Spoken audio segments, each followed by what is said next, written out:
So I want to thank all of you for coming out this evening for our Everything But the Kitchen Sink cooking demo. I'm really excited that we were able to get this going, and I think it's going to be a really interesting evening. In case you don't know me, I'm Rachel, and I'm the food security lead at Hamilton Jewish Family Services. HJFS is a community organization that supports families by giving them a hand up in the areas of poverty reduction, mental health, senior supports, and life navigation. Our kosher food bank, Carol's Cupboard, provides over 2,000 pounds of healthy food a month to our clients. Unfortunately, over this past year, the number of clients we've seen has been steadily increasing because of the COVID-19 pandemic. We've seen a 50% increase in first-time clients since January of 2021. So food waste was something I always knew about, but I never really knew about. I think we've all heard variations of, don't waste food, there are children starving in Africa. But like, what does that really mean to anyone? It never made sense to me. So I'm really excited for us to learn a little bit more about kitchen waste.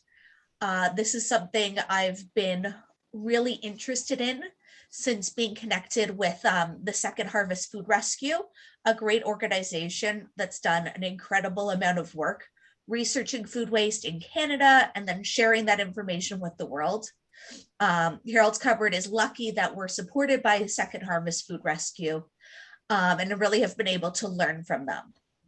Something that's blown my mind when I read it and never stops amazing me is that about 60% of food that's produced in Canada is wasted, and 30% of that is avoidable kitchen waste. So that's why we're here tonight, to learn about healthy meals and how to avoid some of that kitchen waste. I want to give a big thank you to Second Harvest, Hamilton Jewish Federation, Maison Canada, Hamilton Food Share, the Dundas Rotary Club, our Hamilton synagogues, our donors and volunteers for their support of the Hamilton Jewish response to food insecurity. So the reason we're all here tonight, Bob Blumer is a professional gastronaut with an adrenaline addiction. He's written 7 cookbooks, created and hosted 3 TV series, and broken 8 food-related Guinness World Records. Bob transforms ordinary ingredients into wow-inspiring dishes through simple cooking methods that have become his culinary trademark. His most recent cookbook was summed up as equal parts memoir, lavish art book, multi-genre soundtrack, and culinary tour de force. Bob is an ambassador for Second Harvest in Toronto and raises funds to alleviate hunger for several other noble causes, as well as Canada's Love Food, Hate Waste ambassador. He also makes several personal appearances and presents his signature surreal meals around the globe. When he is not traveling for work or pleasure, which is most of the time, the transplanted Canadian cycles daily in the canyons near his home under the D of the Hollywood sign, doing his best to stay in shape for the next big adventure. His latest cookbook, Flavor Bomb, came out in October of 2020 to rave reviews. So I actually grew up watching Bob Blumer's show Surreal Gourmet on the Food Network. So when I first heard about a cooking demo he was doing through Second Harvest, this was a few months ago, maybe even more now, I was like, oh, that's cool. I know that name. Why not? Not only was I really entertained, but I learned a lot and have implemented what I learned into my regular cooking routines from now on. So I'm really excited to see what he has in store for us tonight. And I hope you all enjoy and learn a lot as well. So I'll turn it over to you, Bob. Well, thank you very much, Rachel. I want to welcome you all to my home kitchen. And I'd like to introduce you to my wife, Kate, who's going to be shooting. So let's just say a little hello to Kate, and then I'll give you a little tour. Hello, everyone. This is Kate, and I'll just give you a little tour of my home kitchen here. Not your most conventional kitchen, and actually a very, very tiny kitchen. all in all, I can practically touch each side of it like by stretching my arms out. Anyways, there we go. That was the 360. So I want to welcome you all here. And also, I know that most of you watching are supporters and donors for the Hamilton Jewish Federation. So I just, from my heart, from the bottom of my heart, I want to thank you for that and for being so involved in your community. And especially, as Rachel was saying, during this past year, when it's been so important, all of the issues that existed before the pandemic have just been compounded, and food insecurity is right up there at the very top. So it's fantastic that you're all supporting the Federation. And I'd like to show you some things that you can do in your own home. And in a sense, everything that we do in our own homes affects everything else in a big way. How you do the little things is how you do the big things. And so I'm going to run through some recipes and quick demonstrations on how to rescue food, holiday-centric and most specifically Rosh Hashanah-centric ingredients that you might have left over.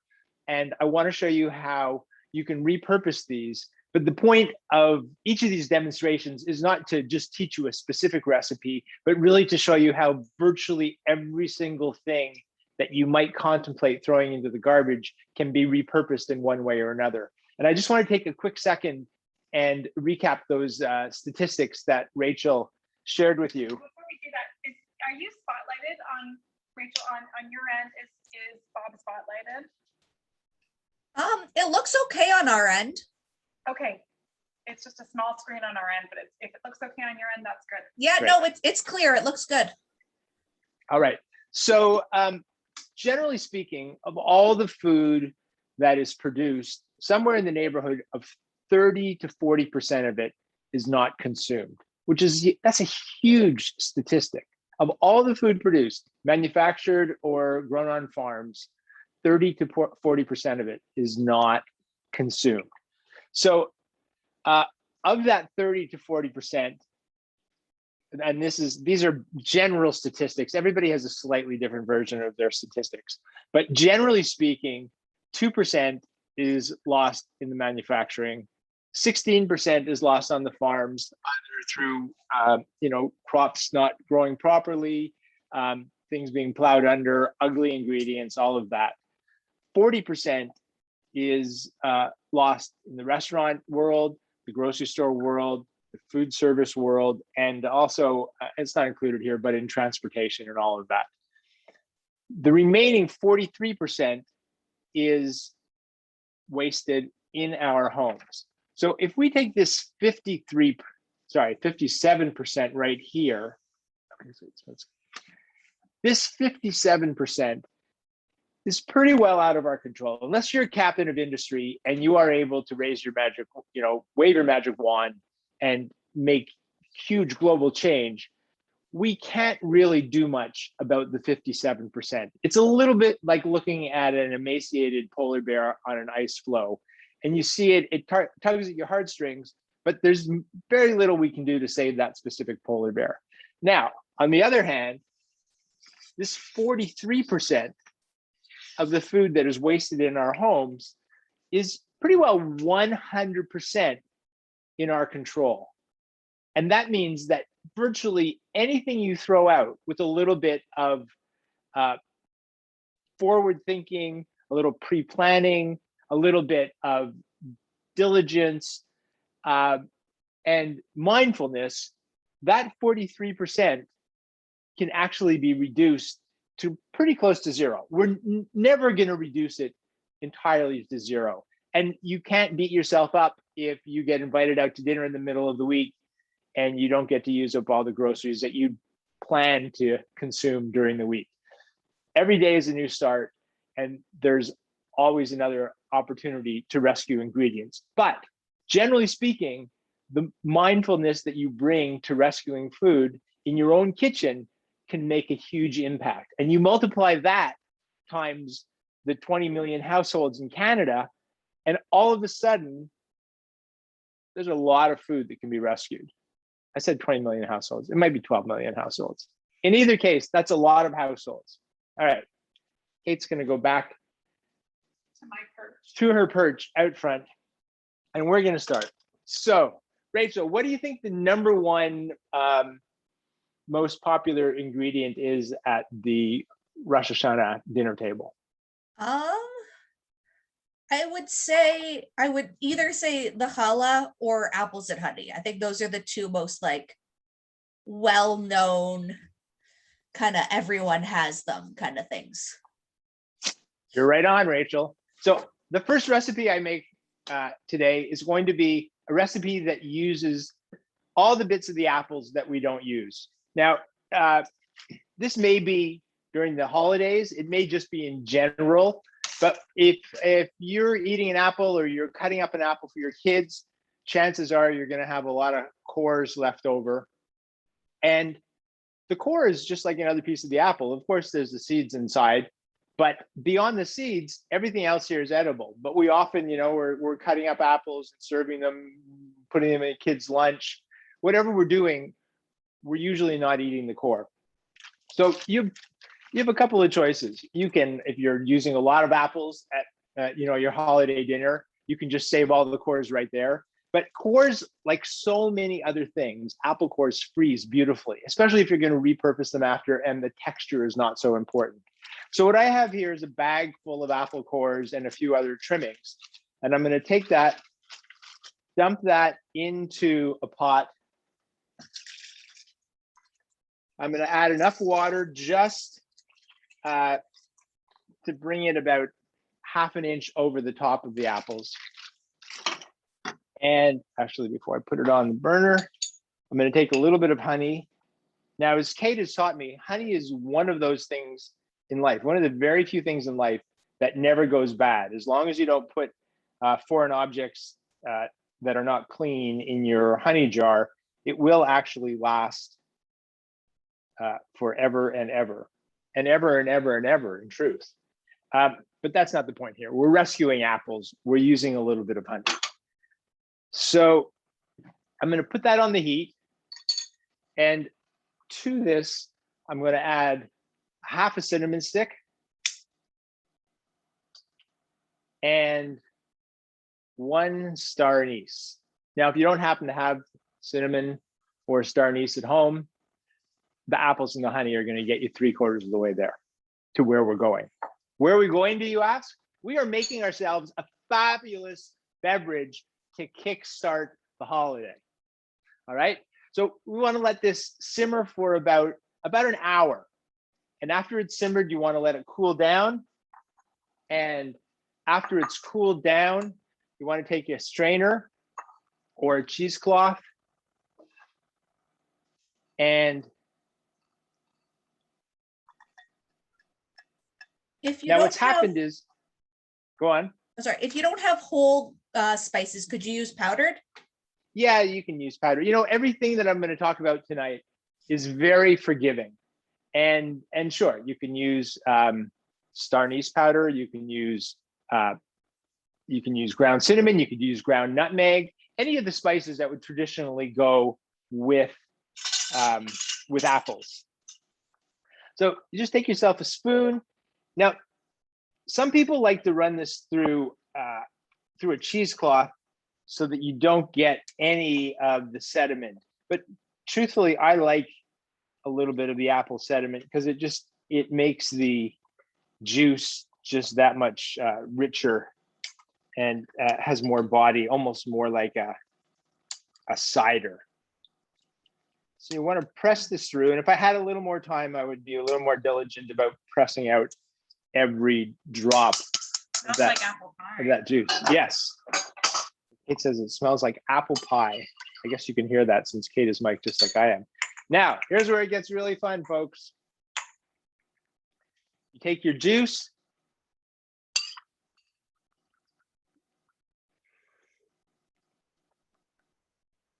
That has all of the richness. We made this from apple cores, but it has all the richness and mouthfeel of apple juice. It's got the sweetness of the honey, and then you definitely get those spices. Pouring this over a little ice. And wait, folks, because it's going to get a lot better. I don't know about at your house, but at my house, one of the holiday traditions is bourbon. So we're going to take just a little bit of bourbon.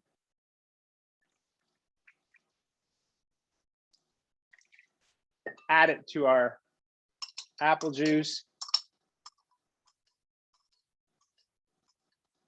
And now, you know, Rosh Hashanah is going to be that much sweeter. When you start it with a zero waste cocktail like that. All right. That was all fun and games, really. But rescuing apples doesn't have to be serious business. It can be fun. Yeah, that looks delicious. Trust me, it is. And nothing tastes better than rescued ingredients. All right, let's move on to something a little more serious. And that is the leftovers and the remnants that we would have from a traditional Rosh Hashanah dinner. So, Rachel, if you were thinking fish at Rosh Hashanah, what would you think? I mean, my go-to is always salmon. Okay. And when you go, where do you get your salmon? Grocery store usually. Right. And do you ever go to a fishmonger or a fish store or a store that has someone who can cut up your salmon for you? Not you. I have. Our grocery store, I usually go to our local Fortinos. They have like a fish counter where they could butcher it for you. So generally speaking, at stores like that, and if you get to drive into town and go to the St. Lawrence market, you know, salmon fillets start as a whole salmon. Right. And but one of the interesting things about fish and fish butchering is that in the meat world, and I remember when I went to business school in London, Ontario, and we made a pilgrimage to what's the big slaughterhouse out on between Toronto and London? Don't know what it's called. Well, we made a trip there, and everything went in one end and nothing came out the other than product, because they used every part of the cow. And a butcher today will use every single part of the cow. The bones will be sold off for stock. Everything will be used. Yeah. But in the world of fish, if you go to a fish counter, after they fillet the fish, the bones just get thrown out. But Bela Fishman said shoulders. Sorry? Shoulders? Shoulders. Is that the? Oh, Schneiders. Yes. Schneiders. Schneiders. There we go. Yes. All right. So I have here, and I got this from my fishmonger, that the bones and the skeleton from a salmon. And this would normally be thrown out. But what I'm going to do is I'm going to show you a fantastic way to make the most of this. And again, otherwise this would just be thrown out. But it's pretty amazing what you can do with this. And it actually, not only is it a zero waste recipe, but you're going to taste salmon like you've never tasted it before. So just for starters, I'm going to cut off the tail, because as we all know, tails are not appreciated at the Rosh Hashanah table, because you want to be a leader, not a follower. Exactly. So you don't want to be eating the tails.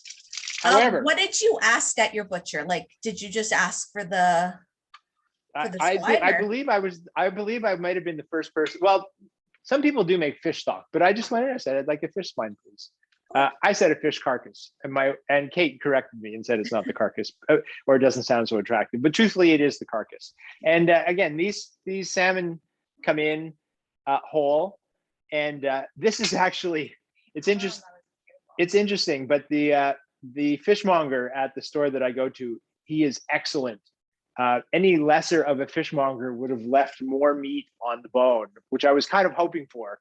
but it wasn't the case because this guy he knows what he's doing. You can see what a clean cut. It's not, the flesh isn't hacked or anything like that.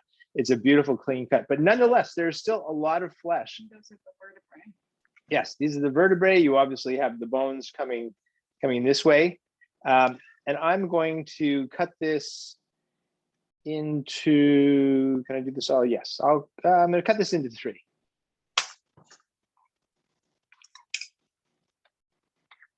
This, by the way, cost me, it was $1.99 a pound. So that whole carcass cost about $2. And now I'm going to take a little bit of olive oil,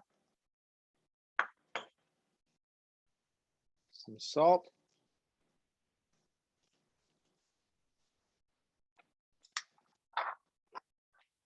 pepper, and just going to flip this around a bit so that both sides have oil.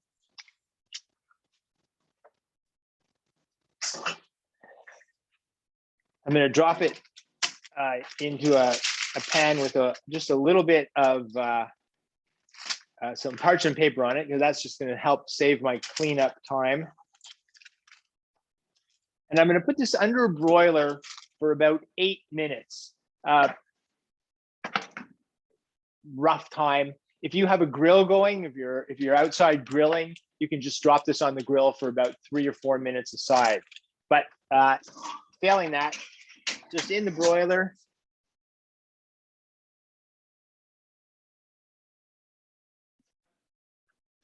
In the broiler, in my toaster oven.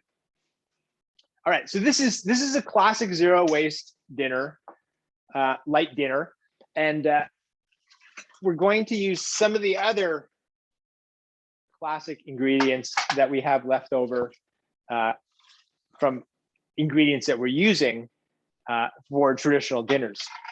So in addition to the salmon, I want to have some vegetables. So I've taken these beet tops. These are beet tops, and with the stems. And I'm sure you've all heard this before, but the stems and the beet tops actually have more vitamins and nutrients than the beets themselves. Beets are delicious, don't get me wrong. And I will be cooking the beets up that came. I didn't just get the tops. Although sometimes you can go to the farmers markets and ask your vendors for beet tops, and they've got a box full of them, because most people just ask to have the beet tops trimmed to make more room in their shopping carts. So what I'm going to do is cut the stems, which, by the way, if you taste these, you can eat them raw. Very sweet, very lovely. And they have a real beet flavor too. It's amazing. And it amazes me when you talk about zero waste. We often come home and we've got beets. We'll throw the beet tops out right away to keep room in our fridge. If we buy fennel, we'll throw the fennel fronds away. If we buy turnips and they've got greens on them, we'll throw the greens away. All of these things can be stir-fried. You can make pesto with them. You can add them to soups like minestrone, to bean dishes. There's so many uses for them. And they're considered something that's not even considered waste to most people, because they don't realize that you can use them in so many different ways. Even these beet greens, even raw, they taste lovely. So I'm stepping over my dog. I am grabbing my salad spinner, because one thing about beet greens is they often have a lot of dirt that's still hiding in them. So you can give them a rinse. And while we're doing that, I'm going to take a couple of root vegetables that we traditionally use during the holidays. You might end up with a parsnip or 2 left over. Perhaps you've got a half of a celery root or celeriac.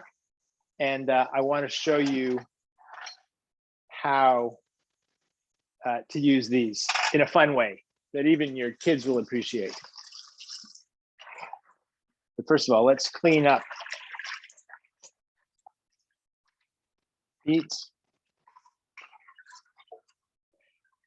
unlike a salad that I would spin to get rid of all the water, I actually want to keep some of this water, the residual water, on the greens because it's going to help them steam.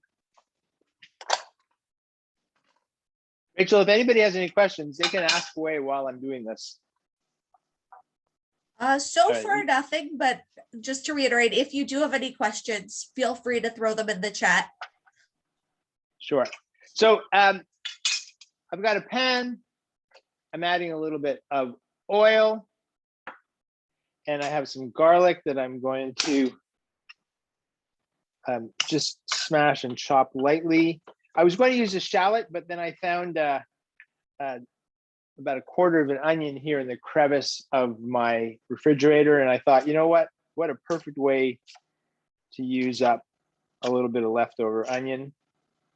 Because once again, even this much onion, you take that much onion times 12 million households. And if we all just rescued this much, put it back in the fridge, went to the trouble of wrapping it and putting it back in the fridge, instead of tossing it, that would be, say, 1/8 of an onion. And let's say you go through 1 onion a month. So 1/8 of an onion times 12 million households. Is somebody to do the math for me on this? Math is not my strong suit. 1/8 of an onion, 1/8 of 12 is 1.5. That'd be 1.5 million onions saved every month. Wow. Just by wrapping that last 8, by going to the trouble of making the effort to do it. So I'm adding a little bit of chili pepper flakes. All of this, of course, is optional. And swirl this around just for a second. So I'm infusing the flavor of the olive oil in the pan so that when I put the beet greens in.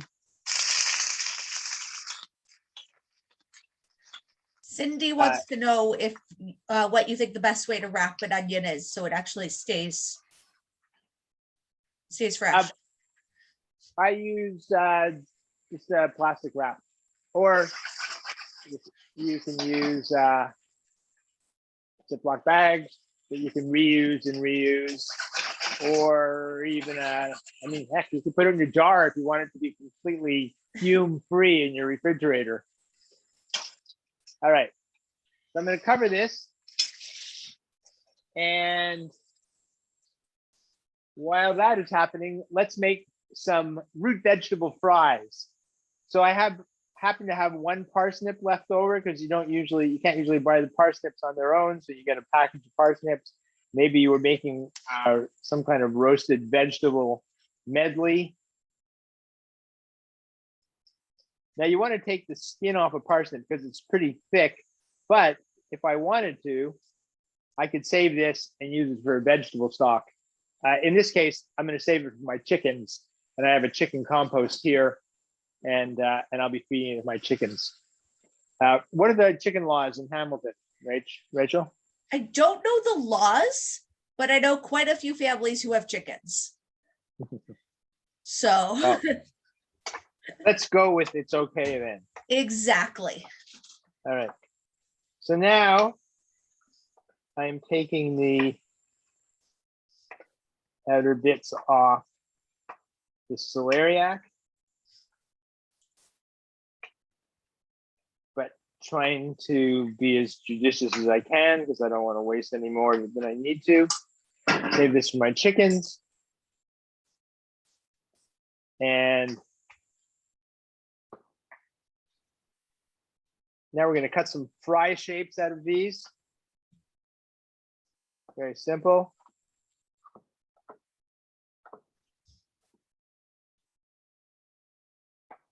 Bela wants to know how the salmon's doing. Salmon has 22 more seconds. We're going to look at it in a minute. Good timing, Bela. Thank you. So there we go.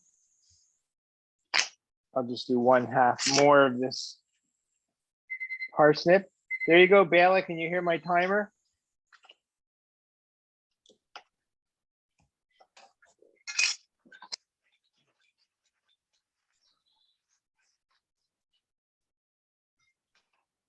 Whoa.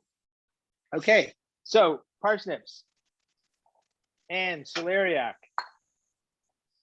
Putting this into a bowl, adding a little bit of olive oil, some salt, giving it a good little toss. Wow, I can smell the parsnips already. They have such a distinct flavor and smell. Okay. Take a sheet pan. And one of the great secrets, this is not a zero waste secret, but it's a time-saving secret. And that is parchment paper. Again, I'm a big believer in parchment paper. So I'm gonna take my root vegetable fries, spread them out so they're not overlapping and every bit is touching some of the metal. And put this in my oven. Want to let those bake for about 30 minutes at about 425 degrees Fahrenheit. Now, while that's happening, and I think our beets are pretty well done, so I'm going to turn them off.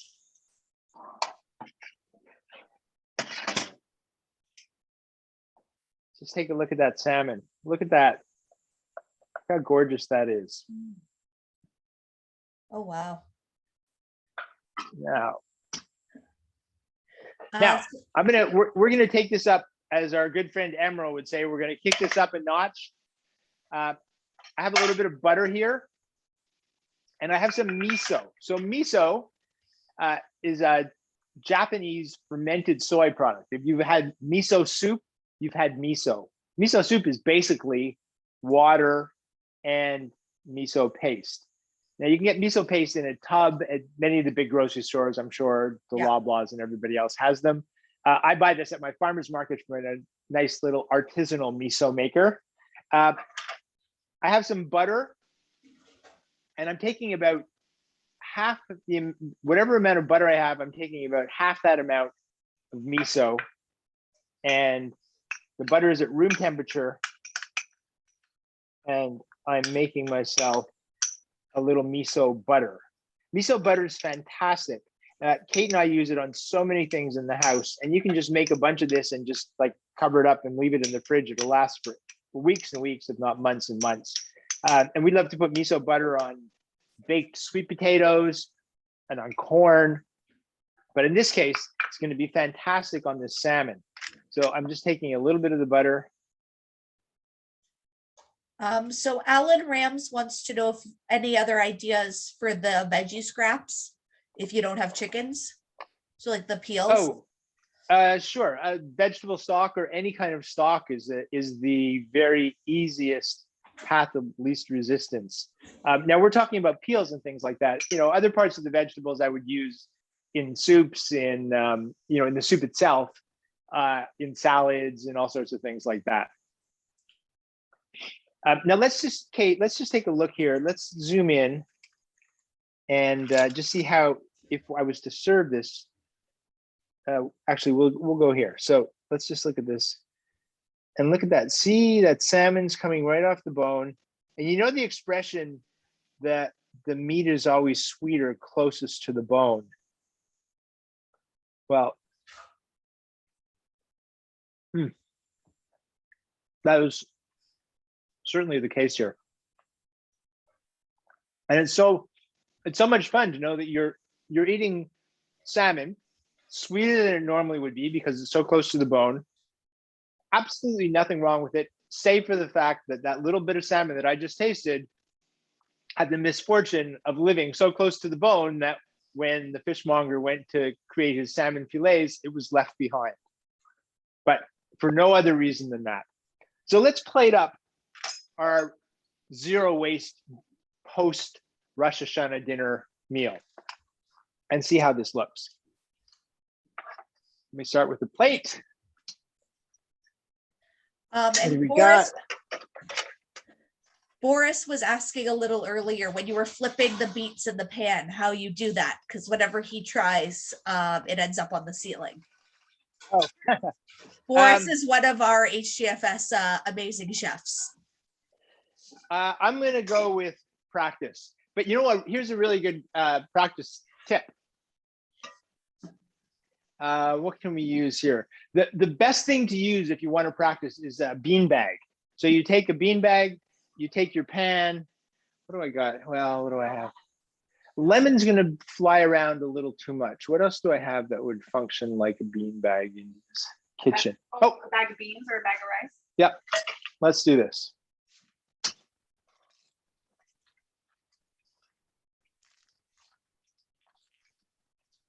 I just happen to have a bag of beans.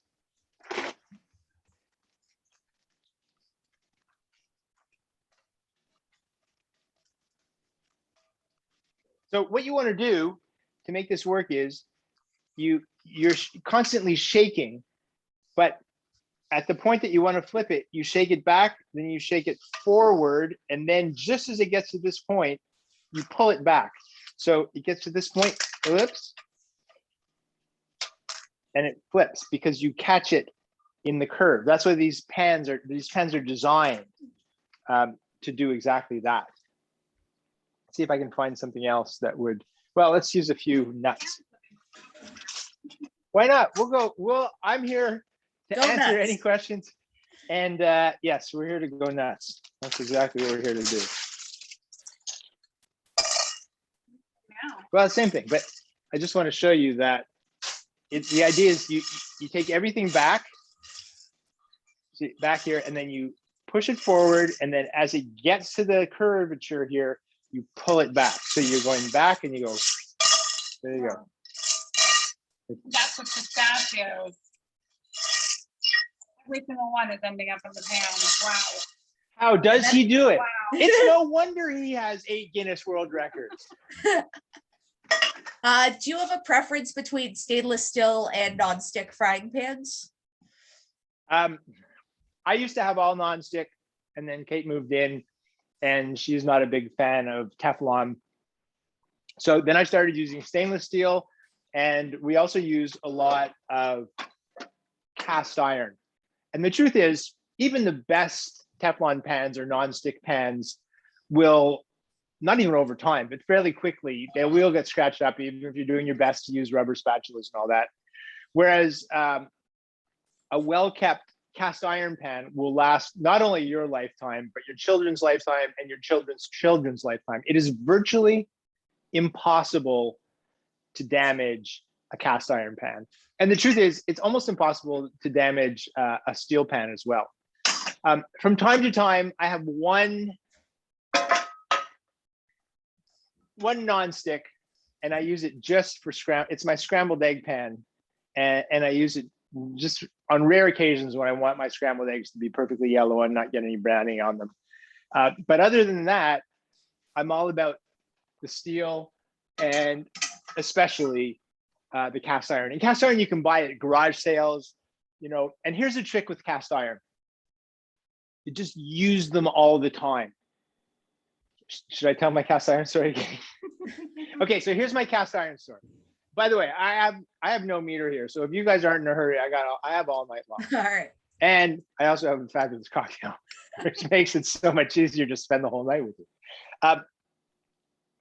So I had a couple of cast iron pans that I'd done a really bad job at seasoning. Just park that thought for a moment. And when I was shooting Surreal Gourmet, the show that Rachel mentioned, I had a really fantastic art director by the name of Sherry Hay. And I went away at one point for Christmas, and Sherry was coming to LA. So I said, well, just stay in my house. I came back after being away for 2 or 3 weeks, and Sherry had left me this beautiful cast iron pan, and it was perfectly seasoned. And I immediately picked up the phone and I called her. I said, that was so kind of you to buy that cast iron pan for me. And she was a little bit confused. She said, what do you mean? What cast iron pan did I buy for you? And I said, that perfectly seasoned cast iron pan you left on my stove. And she said, silly Bob, that was your pan. I just used it every day. And the more you use cast iron pans, and the less you do to clean them, and I still use a tiny bit of soap and a sponge, but the more often you use them, the more seasoned they get. All this stuff about, you know, being so precious with the way that you season them in between and reheat them and all that. That's great. And I've been to people's houses that have immaculate cast iron pans. But for me, I just want to use it and then get on with my life. And the best way to keep them seasoned is just always use them. That make any sense? Yeah. All right, makes a lot of sense. let's plate up our dinner here. So we're going to start with this gorgeous piece of salmon carcass, to which I'm going to add these beautiful beet greens. And lastly,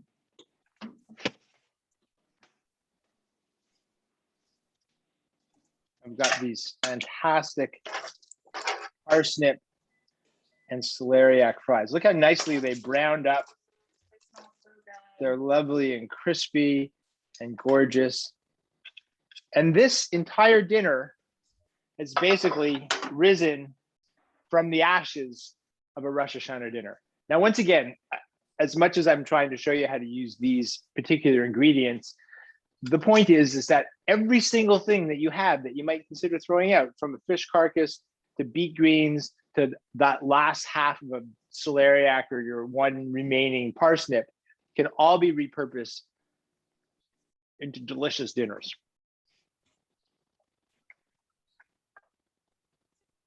What do y'all think of that? That looks fantastic. I think that's definitely something I'm going to try, at least at my place. I think my family would really like that. And your fishmonger will be blown away when you go and say, I'd like some fish carcasses, please. I mean, they might even give them to you, for that matter. Who knows? All right, I've got one more for you, but I have a question. How many people in your audience have made their own challah before? Yeah, and you need to give me a straw poll there, Rachel, because I can't see them.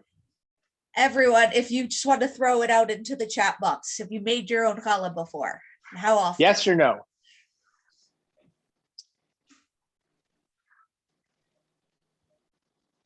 Getting lots, mostly yeses.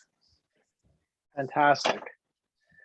Well, that's very impressive, because I have a confession to make, and that is, at the tender age of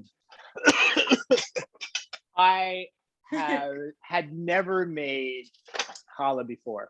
And then I decided for this demonstration that if I wanted to really know challah, that I should make it. And so I Googled the recipe from the New York Times, and I made it yesterday. I made two huge mistakes, and by the way, in life, there are generally cooks and there are bakers. And so I've always fallen into the cook side of the equation. Some people do a bit of both, but professionally anyway, most people fall into one of those two categories. And I made two huge mistakes, but they had nothing to do with the fact that I wasn't following the recipe correctly. It had to do with the fact that I printed the recipe out in what turned out to be 7-point font. Oh. And I wasn't wearing my glasses. And I totally omitted two steps and then tried to do them after the fact. And for all of you who are bakers, you know that it's kind of hard to add oil, for example, to the dough after you form the dough, as opposed to adding it to the water with the yeast. Big mistake. But with that said, that and my other couple of mistakes, it actually turned out quite nicely. I also did a little bit of freestyle braiding, but I was quite pleased. The crumb's a little bit, just a wee bit dense, but nonetheless, I was very pleased with this. And the taste, by the way, the taste was all there. And so this is it's a recipe from the New York Times. If you Google New York Times challah recipe, you'll get this. We'll send that out to everyone after the event. Sure. And and by the way, I'm going to write up all of these recipes for you. So if you are, if you're inclined to try and make any of them, you'll have everything you need. Perfect. Okay. Now, I want to talk about a morning after dish. Morning after Rosh Hashanah when you have a few things left over, let's make some challah French toast. Only we're not just going to make challah French toast. We're going to make stuffed challah French toast. And we're going to stuff it with one of my favorite Rosh Hashanah ingredients, which are dates. These are glorious medjool dates. And I have a zero waste recipe that I make all the time. When I have bananas that have gotten really ripe, I put them in the freezer. And then I make myself a date banana shake. And I have the secret ingredient that I add to my date banana shake, in addition to dates and banana and yogurt, and sometimes a little bit of fresh ginger. But my secret ingredient is orange marmalade. Oh. Because you get that tartness of the orange, a little bit of sweetness, and orange and dates, especially tart orange and sweet dates, go together so beautifully. So I'm just going to pull up my food processor. And we're going to start by creating our stuffing. So I'm using 4 lovely medjool dates, which I got at my farmer's market this weekend.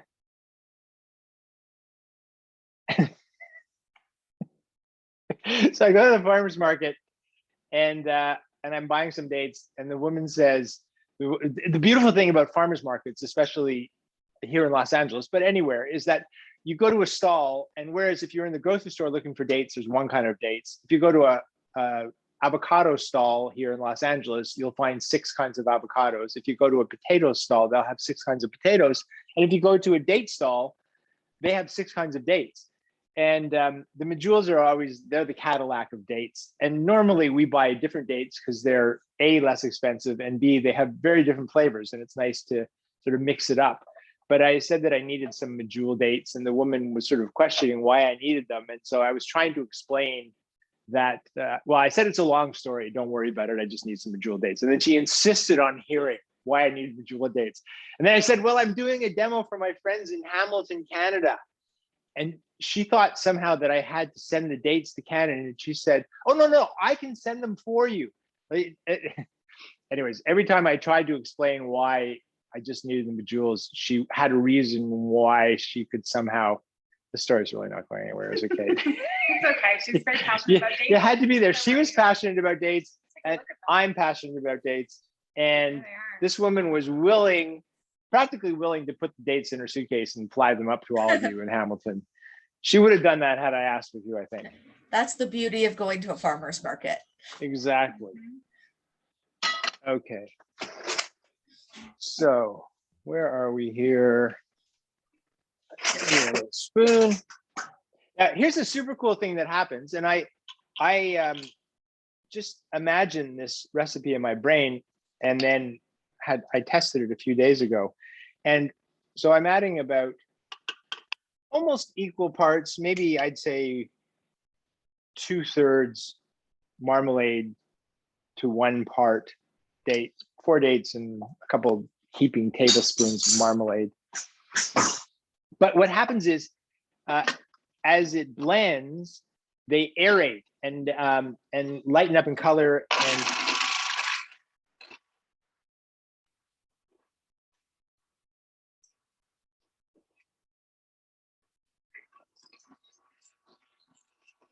so look at that. Can you get in there tight, Kate?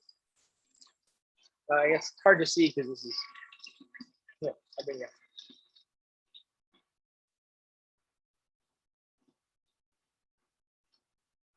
It's getting all nice and fluffy.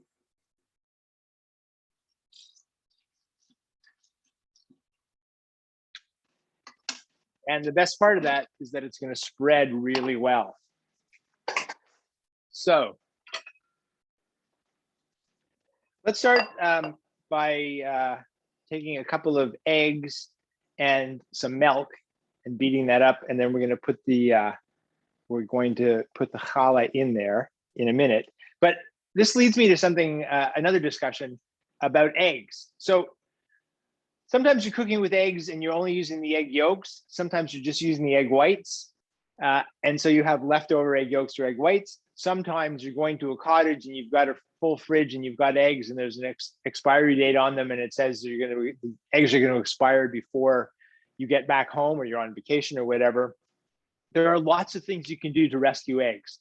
So if you have whole eggs, you can crack them, beat them, and then freeze them just like this in a Ziploc bag, which I did. These were frozen this morning and I took them out of the freezer. If you have egg whites left over, nope. If you have egg whites left over, you can just freeze the egg whites also in a Ziploc bag. And if you just have egg yolks left over, you can put them in a Ziploc bag, but the rule of thumb is a pinch of salt for every egg yolk, and that helps with the consistency. So there you go. You can freeze egg whites on their own, egg yolks on their own, and complete eggs by beating them before you put them in the freezer. Now, the same is true with milk. If you have milk that might be going off, you can put it in the freezer.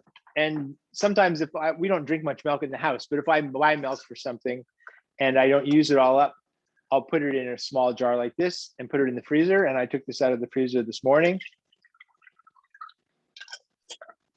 And there we have it. So I'm going to use it. Whisk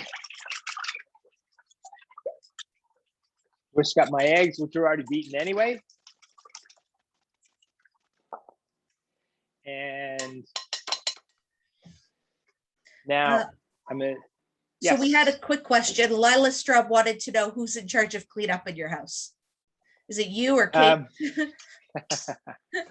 So sometimes it's me, sometimes it's Kate. Kate. Truthfully, he's a better cleaner than I am. Don't get us started on this, honestly. Let's just say, in general, in our household, there is a great division of labor. It just happens, it falls along more non-traditional lines. But at the end of the day, Kate and I share in all sorts of things, including being each other's creative bouncing boards. And it's lovely and very fulfilling. And so if I end up doing a few extra dishes, that's okay. All right, I think I'm going to get a more shallow bowl for this because I see that my bread is going to be a bit bigger for that. So here we go. So let's slice up our challah. But what I'm going to do, when I was a kid, this is a really long time ago, and I'm really dating myself here.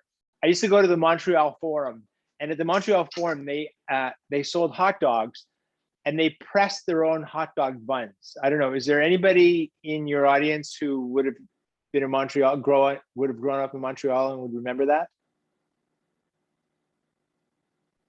Any ex-Montrealers in the crowd? Any ex-Montrealers who are in my age category? All right, maybe I shouldn't have even asked that question. All right, well, here's what they did. They had a special miter board, and they had these long, thin pieces, almost like focaccia bread, and just turning my burner down. And so they would cut, and it was mitered. So they would do one, this is for the bun, one slice all the way through, and then the next slice would be, it would only get halfway down. The next one would go all the way through. The next one would go half down, all the way through. And that created all these hot dog buns out of this one long piece of bread. And then they put them on a griddle with a lid, and they toasted them. So both sides that had just been freshly cut were then freshly toasted. And it was the most amazing, delicious hot dog bun you could ask for. I was such a fussy eater in those days. I always wanted mine without mustard, and my dad had to ask for one without mustard. And every other hot dog sold the whole night was sold with mustard. So it was, I regret having been that child. But okay, so here we go. If you can get in tight on this, Kate. So with this slice, I'm not going all the way down to the bottom. And then with my second slice, I am taking it all the way down to the bottom. And now, as you can see, it's split for me. It's sort of, I'm making butterflied challah. and that's okay. Here, let me just bring this down. It's amazing how that whips up. Yeah, beautifully whipped. And I can just slide this in. And that, let's just have a taste of this, by the way, on its own.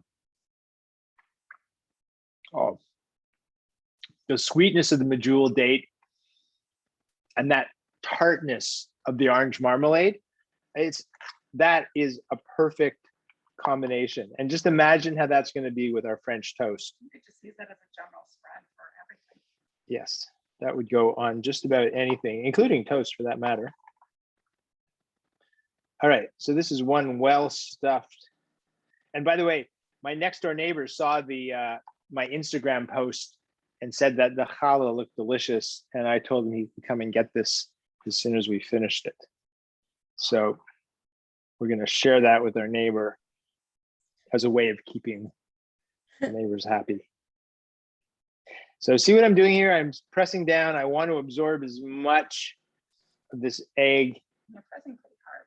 mixture as possible. It's like a sponge. You press down, pushes all the air out, and then it breathes in and absorbs all of the egg. So let that just sit for 1 second.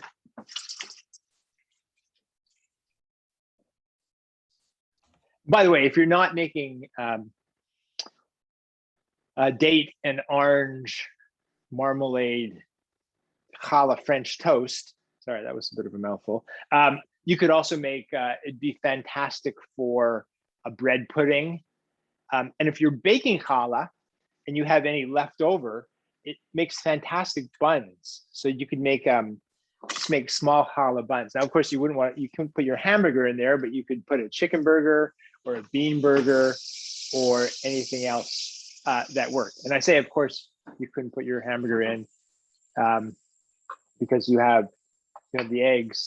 Although, now that I think of it, you can mix eggs with meat. Is that not correct, Rachel? Correct. So you can mix use it as eggs a with hamburger bun. meat, just not dairy and meat together. Right. All right. So then in that case, you can make extra hamburger buns. Okay, so here we go. Now, don't forget that when you make challah, you use either honey or sugar. So you have to be careful not to put this on too high a heat because you don't want the bread to burn. So I'm going to turn that down. And so that it cooks all the way through, I'm going to cover it up. And I have one last trick up my sleeve.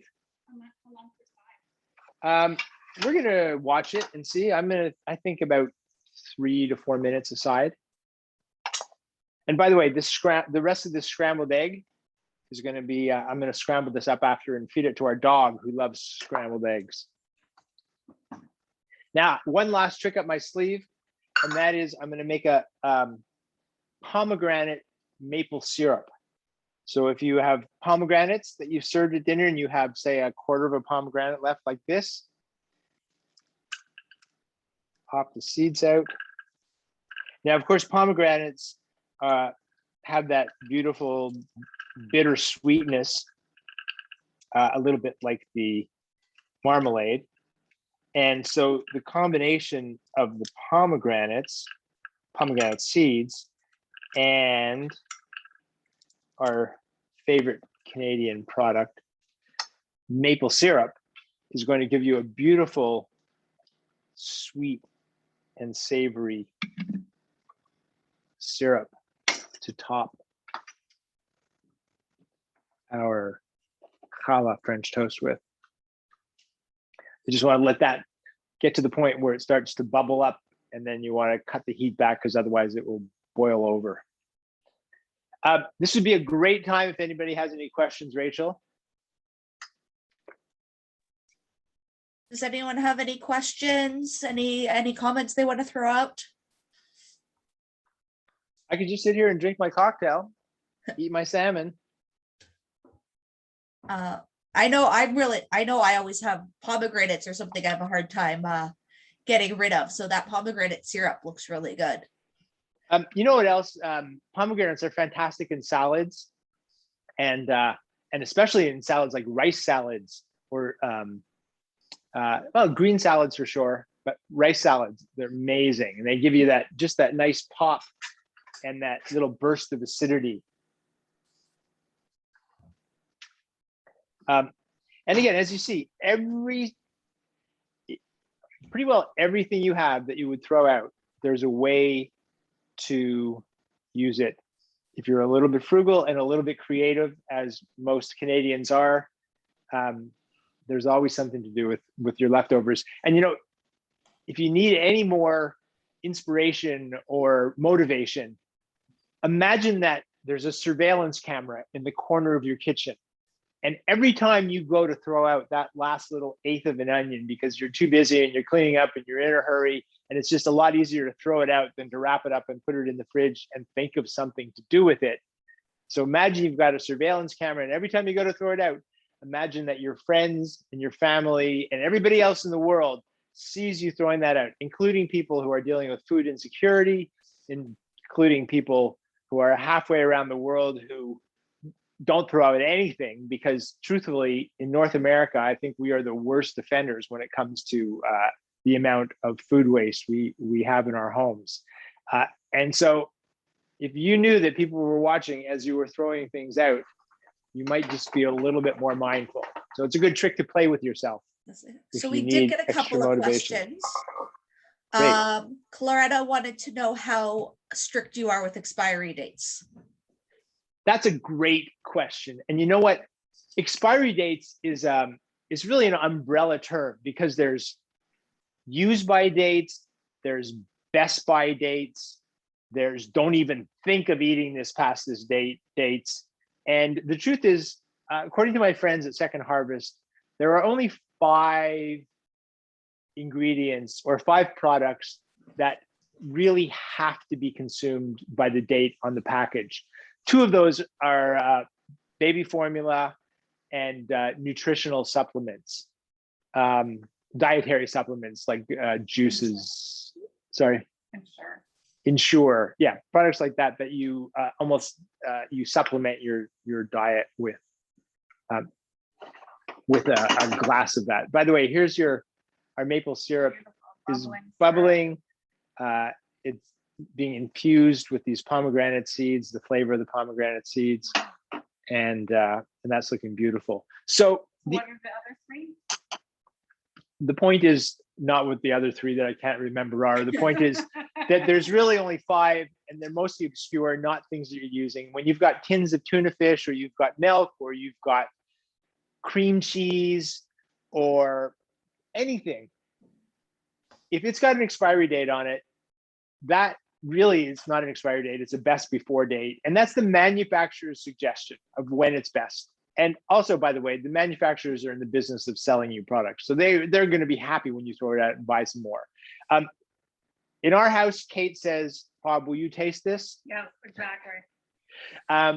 But honestly, using sight first, then smell, then tasting just the teeniest soupçon of it to see if it's good or bad, that's how you do it. And generally speaking, well, it's not going to kill you, but generally speaking, it's not even going to be an unpleasant situation. And if it's off, like you've tasted a tiny bit of sour milk that's off, so be it. For all the milk you're going to rescue, it's worth that little moment of displeasure. And generally speaking, most things are good way beyond when you'd expect them to be good, and when the package says they would be good. So let's take a look at our French toast. Ooh, in the nick of time. Look at that. Oh my gosh, Wow. golden Look at that brown. gorgeous crust.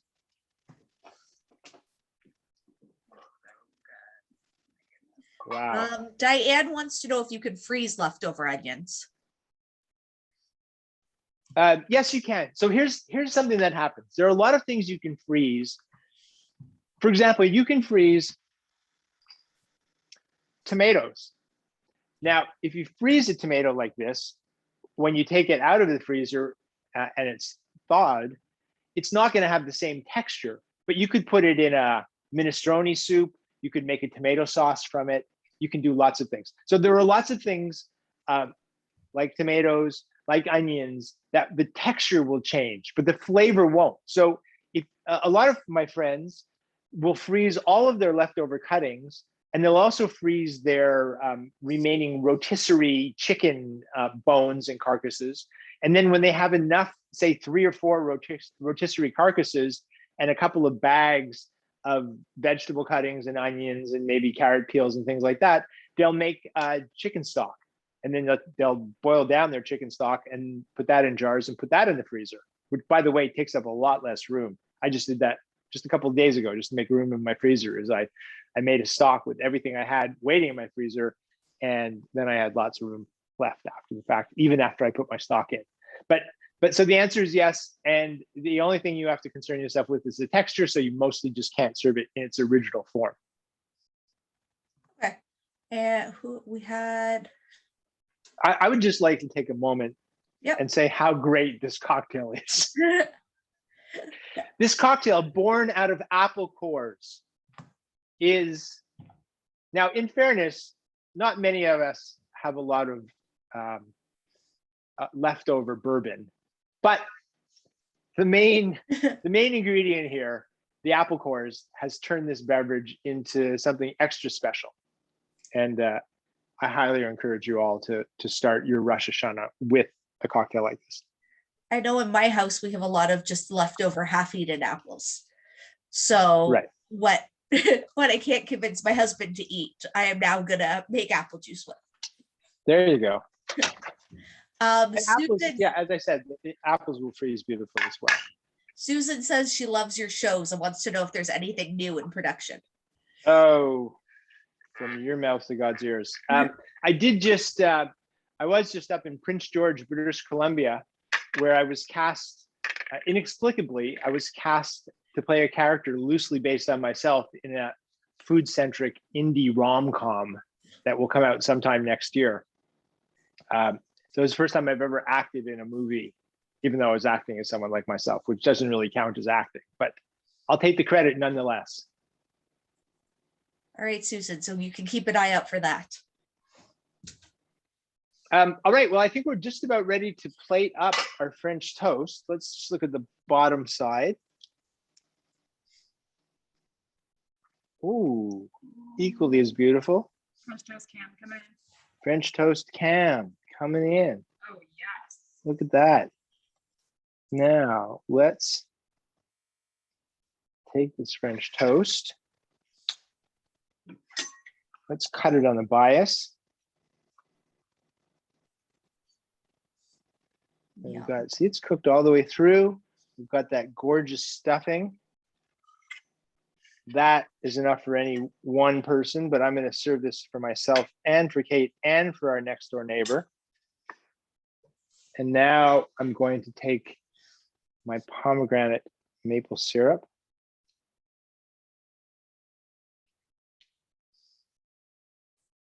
Wow. Wow. That is a thing of beauty. And I'm going to taste this, but I think I want to take a picture of it first. So I will, I'm going to take a picture so I can send it to all of you, and then we'll have a taste. Actually, you know what? While you think of your next question, I'm going to grab Kate's camera and take a picture, and then I can have a taste of it and we can all see what it's like together.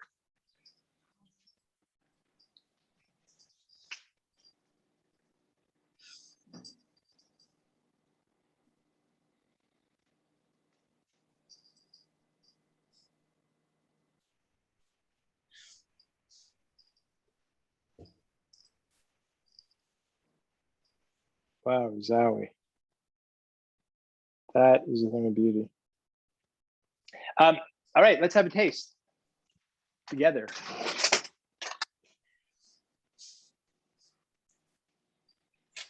Where to start?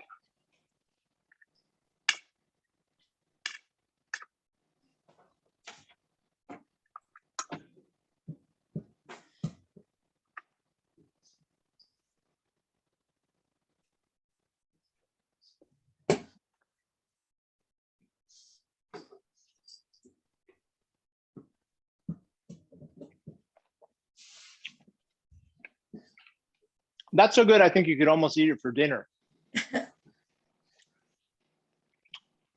You know, you get all the beauty of the challah. You still get all the flavor coming through there. You get that sweetness of the stuffing, the maple syrup. Those, I just want to see if I can crunch into a couple of those pomegranate seeds, which are a great foil to the sweetness of the syrup. I mean, there's an awful lot going on there. And how long did that take us to make? I mean, if I wasn't talking, we could have done that from start to finish in 10 minutes. That's really super fun. No better way to celebrate the day after Rosh Hashanah than with some delicious challah French toast. That looks fantastic. So we're just at 10 past 8. So I think I just want to say thank you, Bob, for doing this demo with us. I know it's been so nice visiting Hamilton and being in my homeland with all of you. And I really appreciate you all coming out. And again, I really appreciate you supporting the Hamilton Jewish Federation too. Yeah, so I want to thank everyone for their support for the Hamilton Kosher Food Bank and for coming out tonight. I hope everyone's learned something. I know I have. And just I want to wish everyone Shana Tova, a happy new year. Stay safe, everyone. Good night. Shana Tova.